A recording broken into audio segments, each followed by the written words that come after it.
Selamat siang dan salam sejahtera untuk kita semua. Kali ini saya Muhammad Asri akan melakukan P2H unit bulldozer 85 SS. Dan sebelum kita melakukan P2H unit, kita harus tahu langkah-langkah P2H unit tersebut. Yang pertama, mengelilingi unit. Langkah kedua, di atas unit dan di dalam kabin sebelum engine hidup. Langkah ketiga, setelah engine hidup di dalam unit, di dalam kabin dan di luar unit. Langkah keempat, setelah unit beroperasi. Jadi baik, saya akan melakukan langkah pertama, mengelilingi unit. Di depan kita ini ada attachment dari unit bulldozer, yaitu pertama bleed. Setelah itu di tengah ini 1, 2, dan 3 ada cutting edge. Di ujung cutting edge ada end bit 1 dan 2. Pastikan semua attachment tidak ada kerusakan ataupun kebocoran sehingga attachment tersebut tidak bisa digunakan. Attachment ini berfungsi untuk mendorong material, baik itu material berat, ringan maupun lumpur.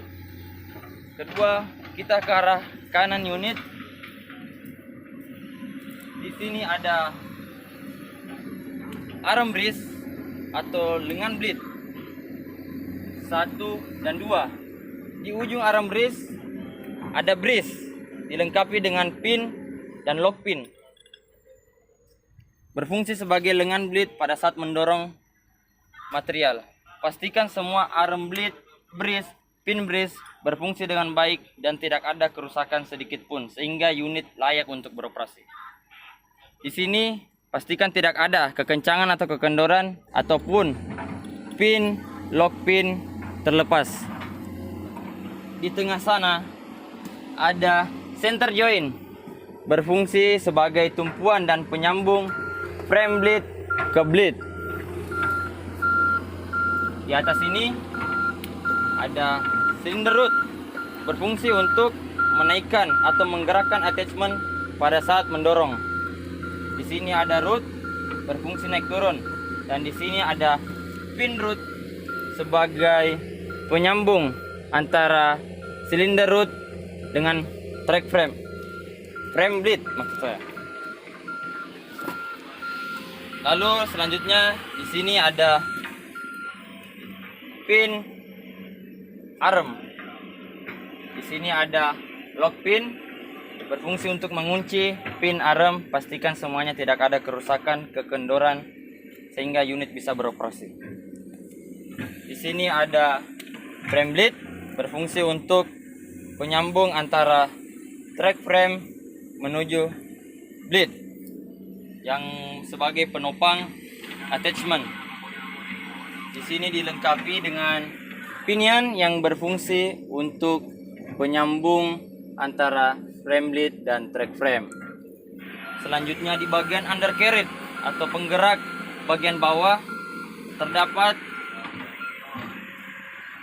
carry roller yang berfungsi untuk menahan tumpuan beban trek bagian atas dan meneruskan gerakan trek link dari final drive atau sprocket menuju front idler.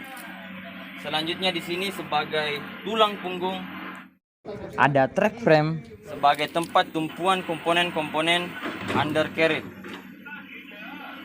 Kita ke belakang sini ada final drive dan sprocket. Di sini di unit bulldozer kita menggunakan sprocket tipe segmen, di mana antara final drive dengan sprocket itu terpisah.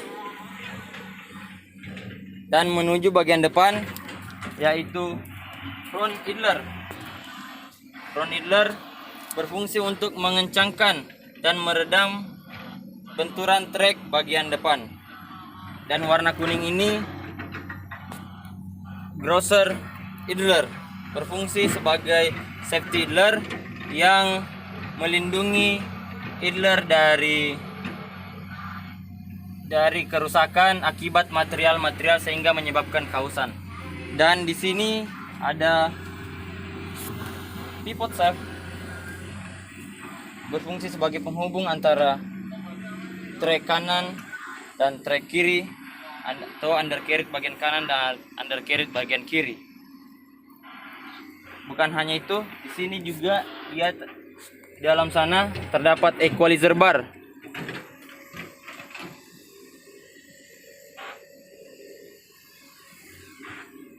Equalizer bar fungsinya hampir sama sebagai penghubung antara undercarriage kanan dan undercarriage kiri, dan sebagai tumpuan beban unit menuju undercarriage.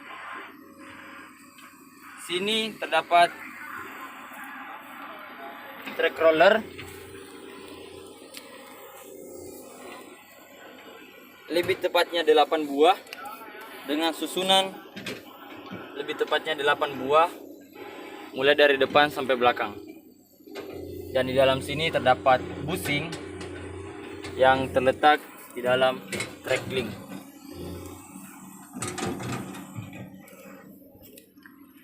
Dan track linknya adalah yang ini.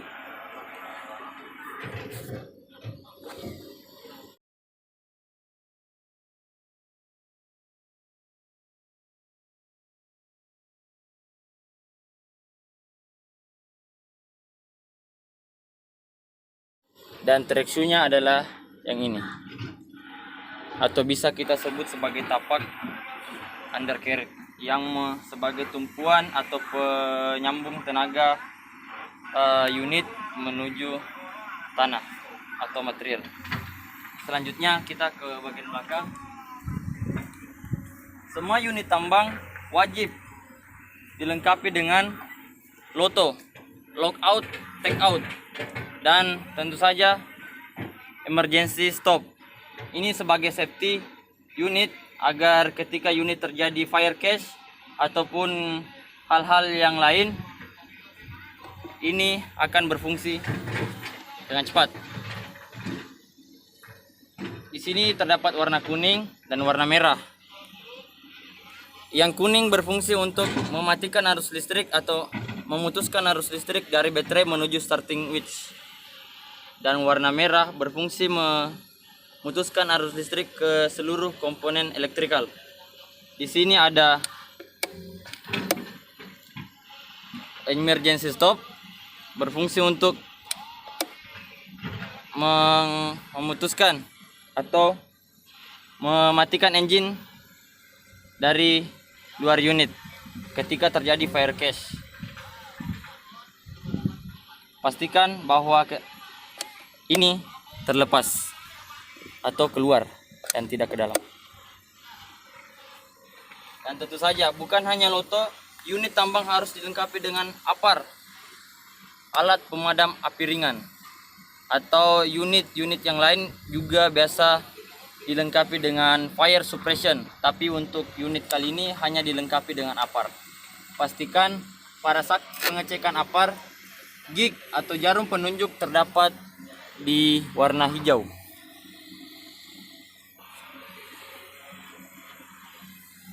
Di sini lebih tepatnya yang ini merupakan strainer atau penyaring fuel sebelum masuk ke penyaringan fuel. Dan di sini terdapat fast fuel, dan di atas terdapat pengisian fuel manual. Dan di sini adalah idler atau lubang pernapasan. Pastikan tangki fuel tidak ada kebocoran, loto berfungsi dengan baik, APAR menunjuk pada jarum hijau. Selanjutnya kita ke bagian kanan unit. Di sini sama saja, bagian undercarriage sama dengan bagian kiri tadi, sama yang saya jelaskan. Jadi kita menuju ke tahap kedua, yaitu di atas unit dan di dalam kabin. Sebelum kita menaiki unit, kita harus tahu bagaimana cara menaiki unit yang benar. Satu, kita harus menghadap unit. Kedua, memastikan kita tidak boleh memegang barang sebelum menaiki unit. Jika memegang barang, pastikan masuk ke dalam kantong atau ke dalam tas. Lakukan 3 body contact atau 3 titik tumpu, 2 pegangan, 1 tumpuan. Dan dilakukan secara step by step, tidak terburu-buru. Seperti ini.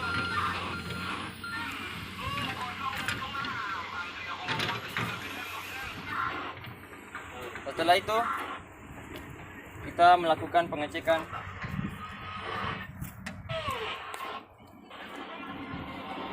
oil. Ini adalah dipstick oil transmission.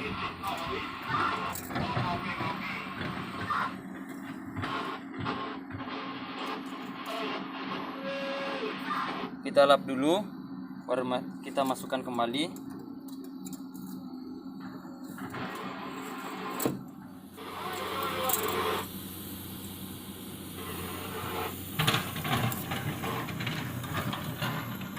Nah, di sini terdapat garis low and high. Pastikan oli terdapat di antara garis low dan high. Dan jika itu pun unit bisa beroperasi.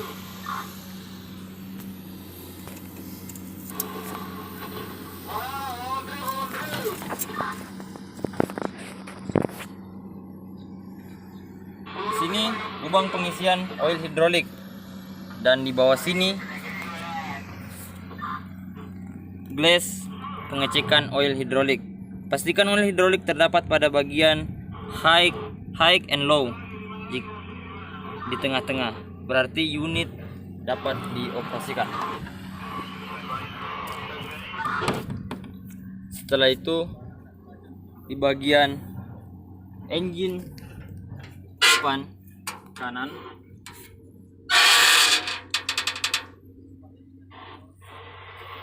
terdapat reservoir tank, berfungsi sebagai tempat penyimpanan cadangan water coolant jika terjadi kekurangan water coolant di dalam radiator. Pengecekan jika air water coolant kurang, pastikan ditambah dan berada pada high and low. Di sini terdapat muffler,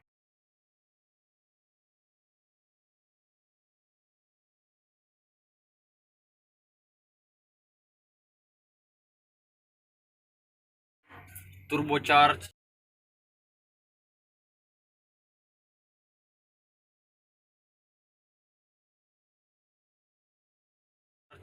starting motor.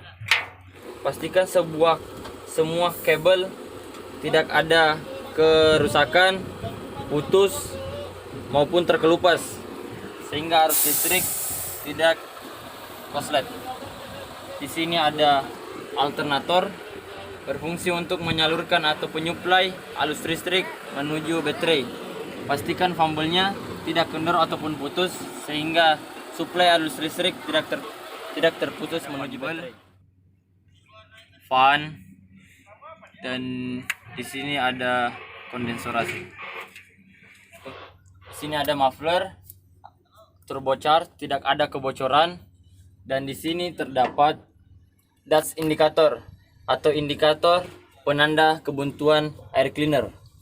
Jika terjadi kebuntuan, maka ini akan berwarna merah, berarti menandakan terjadi kebuntuan pada air cleaner.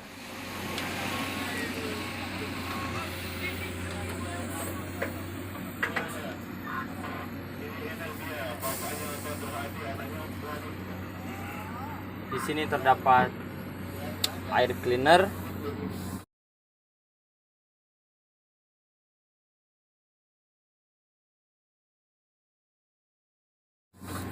dipstick oil engine, fuel filter,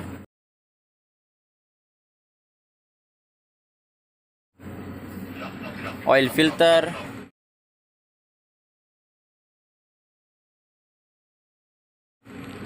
dan corrosion resistor.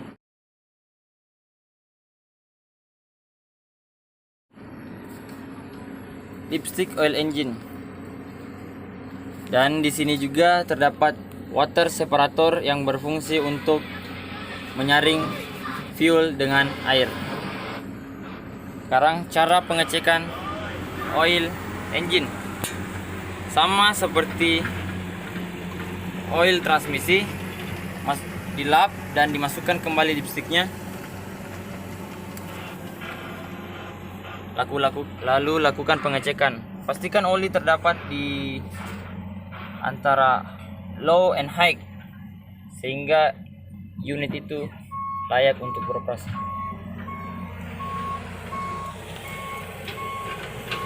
Di sini adalah tempat memasukkan oil engine jika oil engine kurang ataupun sudah saatnya pergantian oil engine. Di sini seharusnya ada vacuum valve berfungsi untuk mengeluarkan debu yang terperangkap di dalam air cleaner.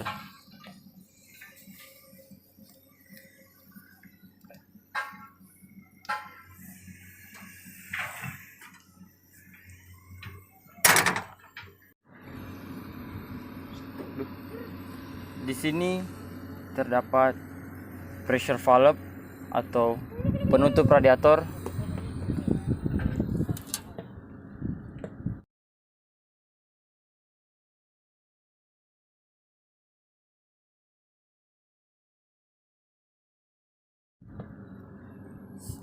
Di sini brake cleaner dan di sini exhaust pipe sebagai pembuang gas buang. Di sini penyaring awal sebelum masuk ke air cleaner. Dan di sini terdapat tempat penyimpanan baterai and fuse. Pastikan semua kabel yang ada di dalam baterai tidak terjadi putus ataupun sehingga tidak terjadi korsleting arus listrik. Ini tempat pengisian fuel manual. Dan untuk tipe D85SS yang kita P2H ini masih melakukan pengecekan fuel secara manual. Dan selanjutnya kita melakukan pengecekan P2H di dalam kabin sebelum engine hidup. Oke, lanjut ke dalam kabin. Di sini pertama kita lihat dulu wiper di sini. Apakah dalam kondisi aman atau tidak? Dan baut-baut pada lem kerja ya. Oke, masuk ke dalam kabin. Lanjut pada pengecekan dalam kabin. Di sini ada radio. Kita cek apakah kabel dalam kondisi aman atau tidak ada putus. Di sini juga tombol-tombolnya dicek sama kabelnya. Pada bagian gig, di sini ada gig water temperature, sini ada gig oil temperature converter ya. Apabila jarum gig ini pada bagian hijau, maka engine masih dalam keadaan dingin ya, masih aman. Apabila dalam keadaan merah, wajib kita idlekan atau kita turunkan RPM ya. Di bawah sini ada panel host meter ya. Kita wajib mengecek atau mencatat host meter setiap awal unit beroperasi dan akhir unit beroperasi ya. Di sini ada lem, indikator lem. Di sini seharusnya ada baterai charger lem.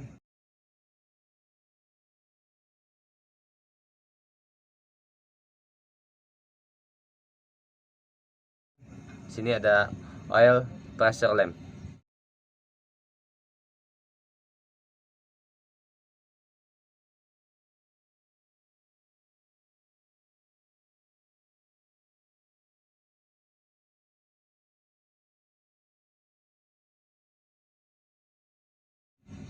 Di sini ada glow plug.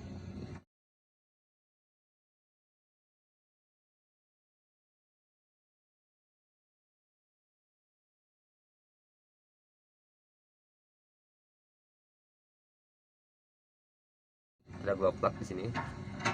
Di bawah sini ada switch dan button tambahan. Di samping kanan sini ada Samping kanan ini ada starting switch. Starting switch ini ada 4 ya, 4 putaran. Pertama ada pemanasan unit apabila unit dalam keadaan dingin ya, atau cuaca dingin. Di sini terlihat ada glow plug ya saat kita memanaskan. Di sini ada engine stop. Di sini ada engine on dan di sini ada engine start. Oke, lanjut sebagai bagian bawahnya. Di sini ada deceleration pedal, fungsi untuk menurunkan RPM. Menurunkan RPM, diinjak dia RPM dia akan turun.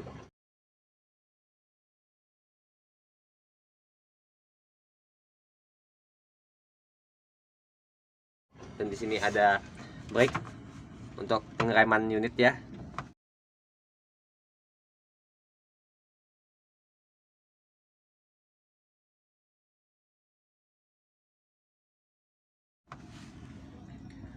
Di sini ada fuel control lever, atau mudahnya ya untuk menaikkan RPM ya. Di sini untuk menaikkan RPM dan di sini untuk menurunkan RPM. Di bawah sini ada parking brake lock lever, berfungsi untuk mengaktifkan parking brake dan mengunci joystick. Dan di atas sini ada joystick lever, berfungsi untuk mendapatkan gerak maju dan mundur, steering kiri atau ke kanan, dan berfungsi juga sebagai pemindah kecepatan atau speed. Ini ada indikator transmisi.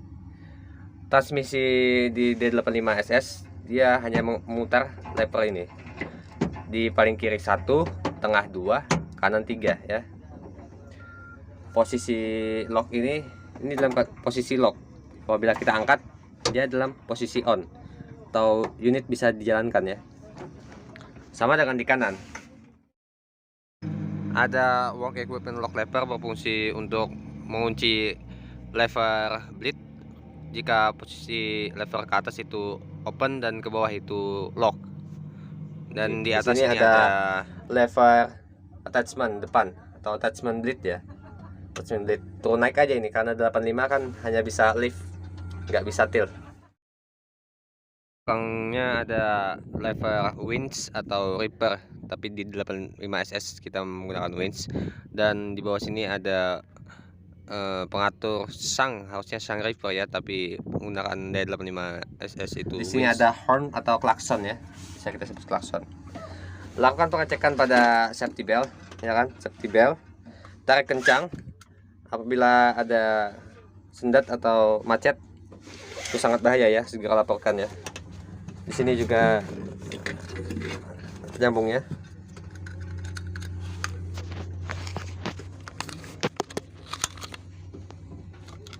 Oke, terlihat aman ya. Wajib kita menggunakan safety belt sebelum beroperasi, dan atur kenyamanan tempat duduk agar saat kita beroperasi kita nyaman dan aman ya. Di atas ada lem dan di kanan sini ada panel switch, ada switch ya, ada switch, ada wiper, phone wiper. Sini ada rotary lamp dan di sini ada fuse ya. Fuse berada di atasnya. Di sini ada switch AC, air conditioner. AC pada bagian kepala atas ini ya. Ya, di sini ada.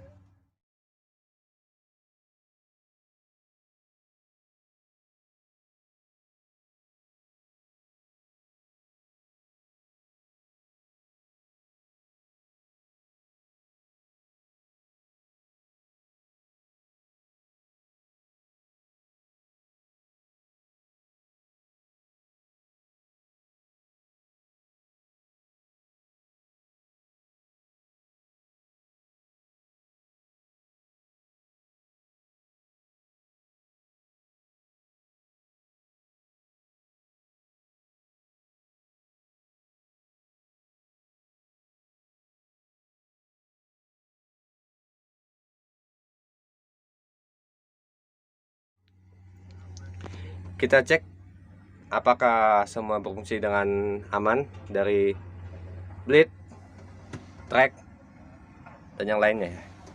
Pertama kita on kan. Karena di sini panel kita rusak ya, jadi tidak berfungsi. Kita lihat rotary lem apakah aman.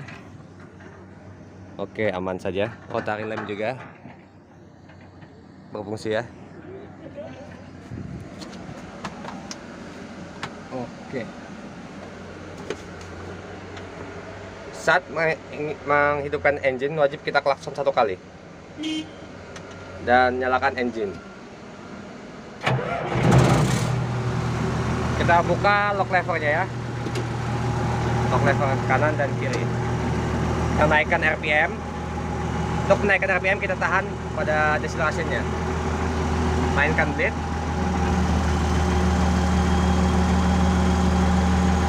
Turunkan bleed.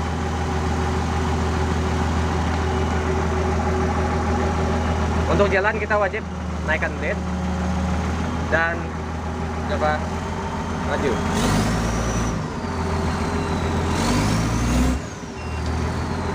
Oke, terlihat aman saja semua ya.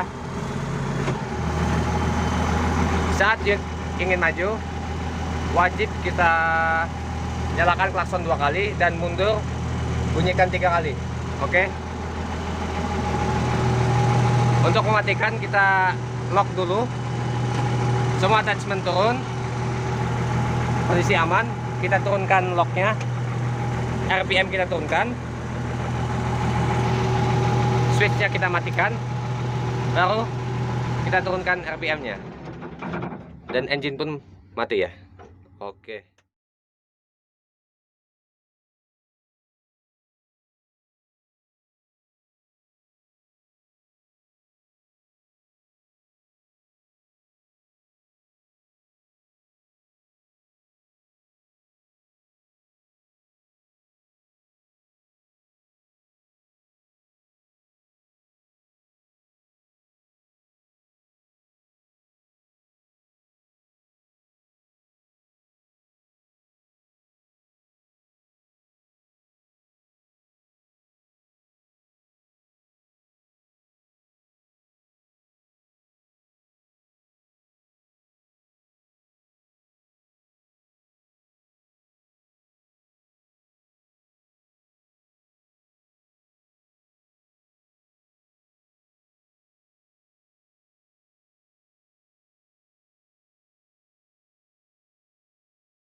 Sekian dari kami tentang pengenalan komponen dan P2H unit bulldozer D85SS.